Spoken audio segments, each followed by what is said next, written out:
First at 6, a Mission police officer is hurt after responding to a kidnapping call in Mission. That call quickly turned into shots fired. Thanks for joining us at 6. I'm Dina Herrera Garza. And I'm Javier Guerra. It all unfolded in the parking lot of the IBC Bank on Sherry Road. That's where we find Channel 5's Sarah Cervera. Now, Sarah, how was that officer that was injured doing?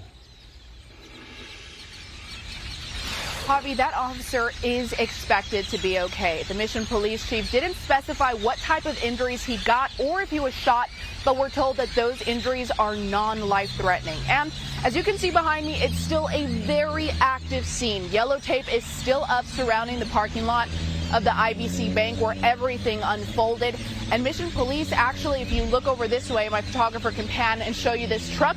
They brought out a light, so they're going to be out here for a while. Mission PD and DPS are trying to piece together exactly what happened here, which brings me to my next point. Parts of Sherry Road are closed off. So if we walk over this way with me, you can see here off in the distance that Mission police officers are redirecting traffic. There's barricades up, there's traffic cones.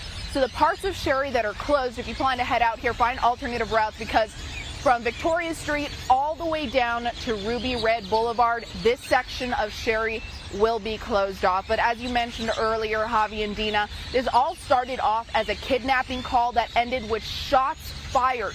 And we spoke to one man who says he saw and heard everything. Fireworks type of stuff. That's how Marcos Montes describes the shots he heard ring out in the parking lot of the IBC Bank on Sherry Road in Mission. He was in his car across the street, leaving the parking lot of his workplace when survival mode kicked in.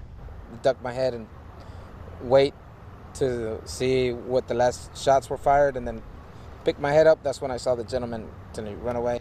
Mission police say around 2 this afternoon, they responded to a kidnapping call at the bank. When officers got there, 2 individuals in a white car, one of them opened fire at our police officers and struck several units. Mission Police Chief Cesar Torres says that officers shot back at the 2 men. One suspect was shot and taken to the hospital. His condition is unknown. The second suspect is now in custody. Chief Torres says an officer was also hurt but is expected to be okay. What's important right now is that everyone's okay, and there's no further threat to public safety at this time. We're still looking to learn what led up to that kidnapping and if that person who was kidnapped is okay tonight. But Mission PD is investigating that kidnapping case while the Texas Rangers are taking over that officer-involved shooting. Live in Mission, Sarah Cervera, Channel 5 News at 6.